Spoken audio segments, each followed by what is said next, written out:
Welcome to This Week in Mariemont Warrior Sports here on MariemontSports.com and ESP Media powered by Sidearm Sports. I'm Jason Griefer. We're happy to be joined once again by Mariemont Athletic Director Tom Nurl. Tom, good to talk to you once again. Sounds like we got through another week all the way through with everything completed, and that's a pretty good sign. Morning, Jason. Yes, it is a good sign just to have the kids continue their season, to keep playing, keep battling a few things. But yeah, we're very fortunate as we see different programs shut down that we're still going. Let's get right into it and start talking about some of these programs. Let's talk about your girls basketball team first. They're right in the swing of the conference season, and a tough result against Indian Hill. Very good Indian Hill team, but this was a back and forth game. Indian Hill gets the win 37-34, but you look at the way this turned out, and there was no more than a 2-point spread in every quarter of this game. So it was a tight contest back and forth. Indian Hill gets the win. So the 6-game win streak gets snapped here. Now you've got your second loss in league play here. So a tough one here, but also a really good litmus test for the long haul, I would say, because we know how good Indian Hill's been the last couple of years. What's the team taking away from the Indian Hill game? I know they're disappointed after last night. Like you said, it was a very good ball game. Indian Hill started with a plan to slow things down, and it was effective early on. At one point, we were down 7 and swung that to being up 5. And then down the stretch, they hit some big shots and big threes, and we missed a few shots. And had a shot to win it at the end, but a few too many turnovers last night. Like I said, for a young team, one senior, a lot of girls, again, they're a lot of varsity experience for the first time this year. They're still in a good shape. They're still in a good place in the league standings in the season. We get the tournament draw coming up. So I'm sure they're disappointed, but we've got senior night tomorrow night with Reading, and we have Deer Park coming up on Saturday. So, a chance to get back in the win column. Are they looking at these games? Deer Park's just getting their season started. They've only had a couple of games under their belt. Reading's kind of been able to get more of a full season in this point, but they're both behind you in the standings. And as you said, we've got the league now in a tight battle at the top. Indian Hill's 5-1, Wyoming's 4-1.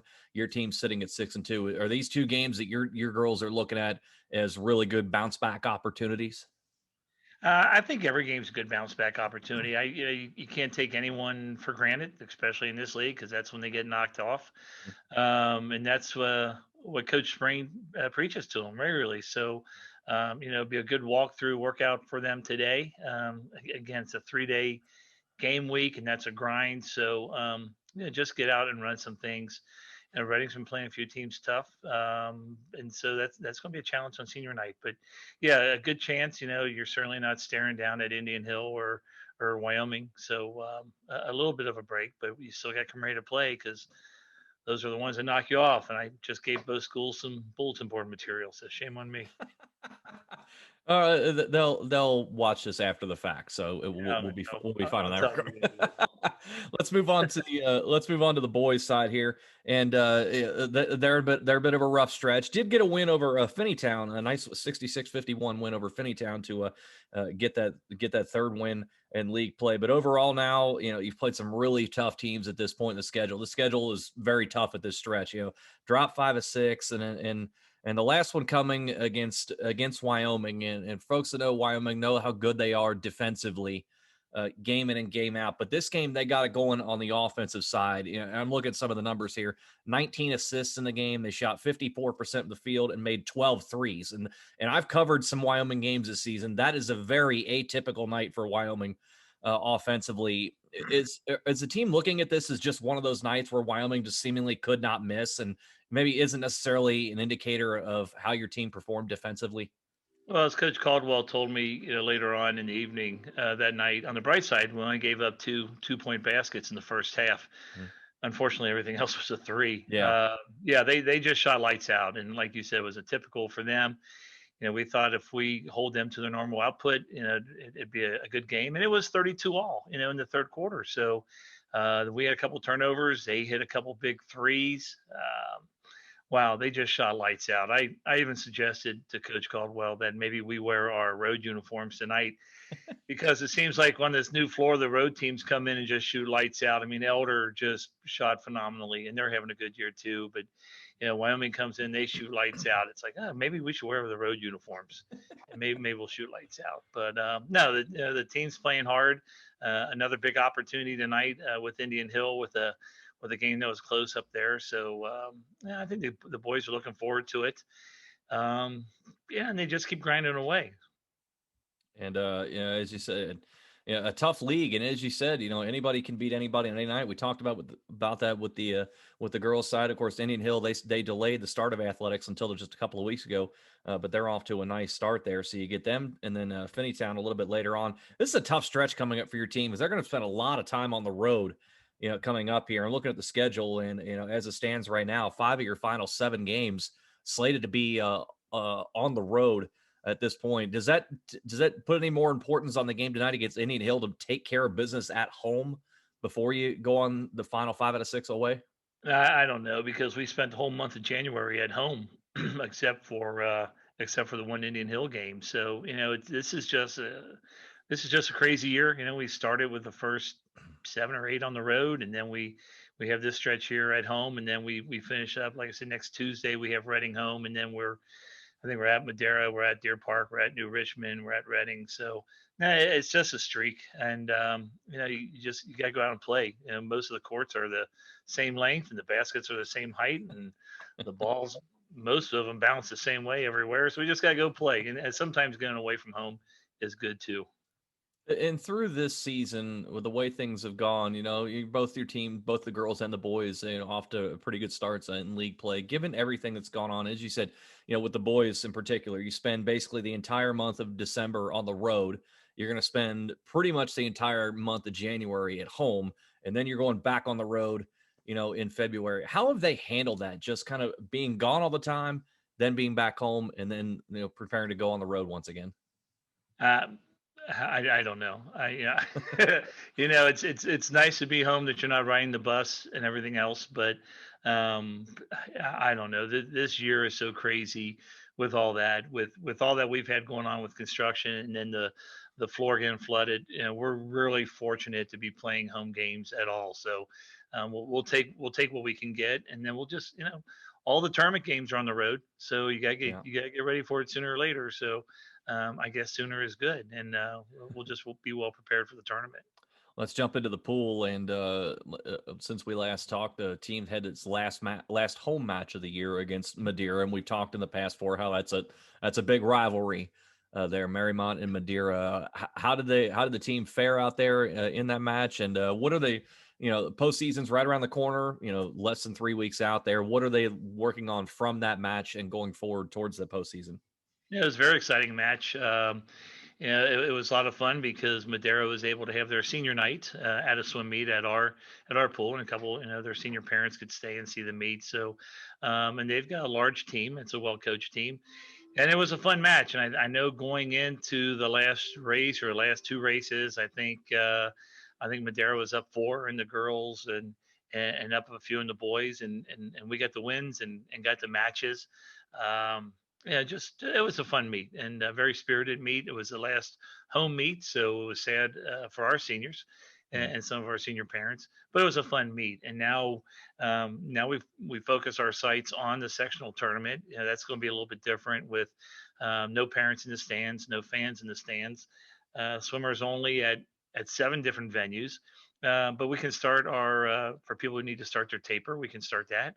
We can start our preparations for sectionals and districts, and the state meet, which is still on. So the kids are excited, and a little break. We've been going 1 or 2 meets a week Yeah. the whole season. They've all been dual meets, which is a little bit different, but I think they enjoy this little bit of a break, and they're ready to go. And we've got some kids with their sights on the state meet, so hopefully we can reach that goal.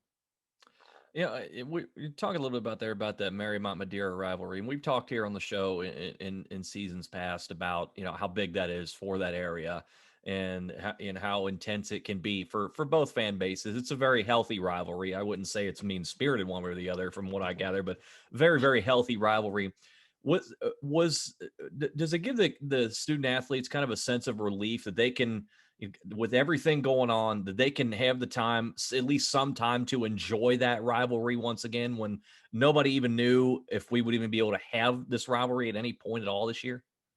Yeah, I think it has been, especially with some of the other games, and we're probably at more of an advantage than the Mustangs and the Amazons have been because they've had a couple of shutdowns to their seasons, and they had the suspended through December where they suspended activities for a while, Hmm. and we've been fortunate to keep going. But yeah, I think everyone's glad to have that rivalry.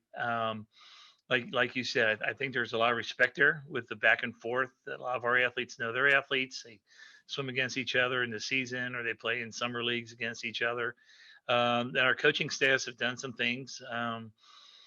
With staff development over the years and bringing speakers in from out of town, and so that helps with items as well. But yeah, it is fun to have the rivalry, and even though there's not as big of crowds as you like to have at these games, we can still have them with some crowds there. Yeah. So for the athletes playing, that's good for them. Let's move on to the bowling lanes here, and let's talk about the girls first. Come up short against CNE and last time out here, and we talked last week how it's been a challenge for this team because they've had some roster attrition, have not always been able to put a full five out there on the lanes the last few matches here that we've talked about here. So. Let me talk a little bit about that first, and then we'll talk about the season. In some respects, it would be very understandable and very easy for these kids to just go ahead and say, This just isn't going to happen.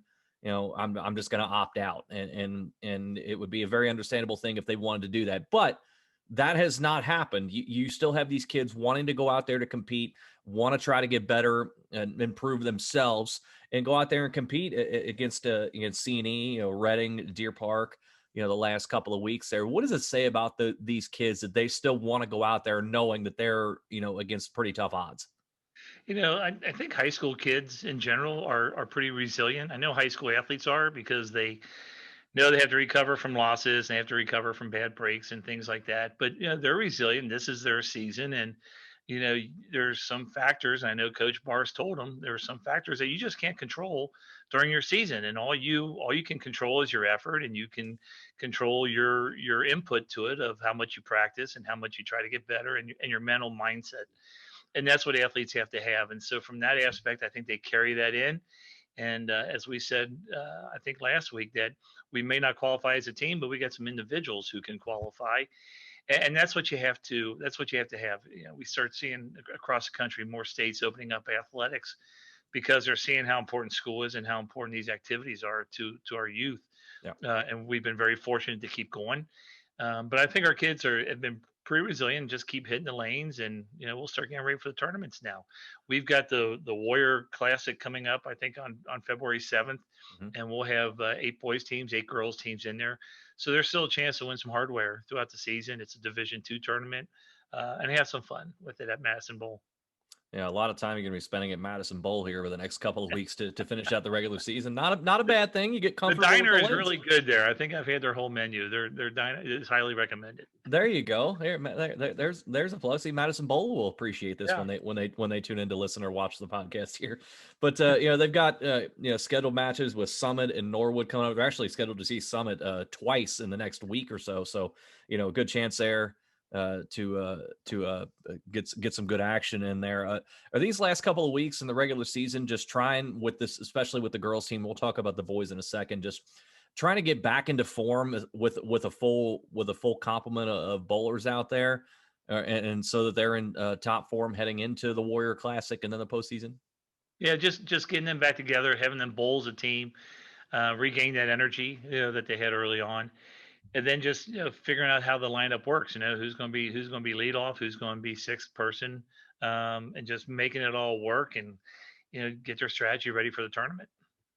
Over on the boys' side, really nice. They get the nice win over CNA, win by about 260 pins. After a tough week against Reading and Finneytown, so a good bounce back for them. We've talked here on the show about Sammy Henkel and how good he's been, and he was good again. A 408 series there, but I'm looking at some of the box scores right here, and Zach Dutro throws 135 in game number one. So some room there to improve. And boy, does he do it in game number two, amps it up to a 236. I mean, that's pretty darn good from game one to game two there to go up 101 pins there.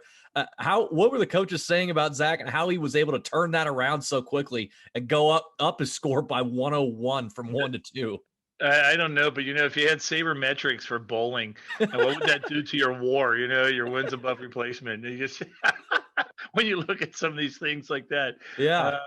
uh, yeah, sometimes you just gotta get. Sometimes you have to have guys perform above their baseball cards. So it's all fun stuff, and that's what makes it fun. I don't know. You probably let's pull one out here, and you grab some magic there. So that's what makes high school sports fun. How do the coaches do make those adjustments from one game to the next? Because I'm assuming you don't have a lot of time to sit there and think about it and try and make adjustments and whatnot. How do the coaches go about working with the bowlers even during a match to try and tweak one thing or another, or get the ball out wide, or get it into that third lane out wide, whatever the case may be? How do they go about that? I wish I had that wisdom, but just I have no idea. Yeah, I couldn't even figure out baseball players when I was coaching them. But I know from what I've seen, yeah, you might sometimes the kids they get stuck in a rut and they don't make an adjustment. So maybe you move the bowler over a board or two. Maybe they're short on their follow through. Maybe they're taking a half step in there, and those are things that when you see the bowlers every day, that the coach picks up on. And the oil pattern could be different. So when you're usually used to throwing from the dot next to the gutter, and now you got to move over two dots because the ball's breaking less. That's just some things that you can see from the top of the lanes that you don't see on the lanes. And I know those are usually the hints they give. And sometimes they just got to say, "Hey, you're out this game. Sorry, we need to try someone else. See if someone else can get hot." But yeah, it's on the fly. It's kind of fun to watch a strategy sometimes. See, you talk about I'm trying to figure out baseball cards, and I wasn't sure about all that when I was coaching baseball, and here you are talking about oil patterns and stepping over a board or two. You're being kind of humble about your knowledge of the bowling, I A would lot say. smarter than I look, and it wears well on me, so it's okay. But you even talked about there, rotating guys in and out to see if they can give you an edge, and we saw that in this match against CNE. Ben Woodruff goes game one as the fifth bowler. He goes 166, and then the coach decides to put in Brady Buswell for game two, and he goes 168. That I gotta feel also imagine that's a pretty good feeling for the coaching staff to know that they have somebody.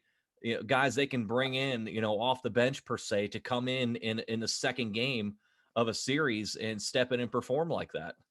Yeah, yeah, and that's the thing about knowing your personnel. And then sometimes say, hey, let's try this, and when it works, you look like a genius. Now, if the sub would have came in and bowled a 105, we'd be talking about, hey, what was that guy thinking? But it's I don't know.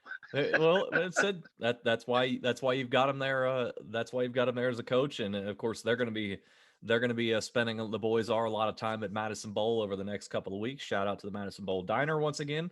They'll get they'll get Summit and a Norwood scheduled a little bit later on this week as well. How do they? Lastly, before I let you go with the bowling team, how do they go about trying to take that next step as the postseason goes? We always hear the adage goes, you want to peak at the right time. You want to peak at the end of the regular season so that you go in to the postseason, on a high note and you're ready to perform. And as you said, on the girls' side, you think you've got a couple of individuals that could make some nice Mhm. runs. We know what we got in Sammy Hinkle, and now Zach Dutro apparently was just sandbagging in game one of the series against CNE, and now he goes 236. But how do they go about that?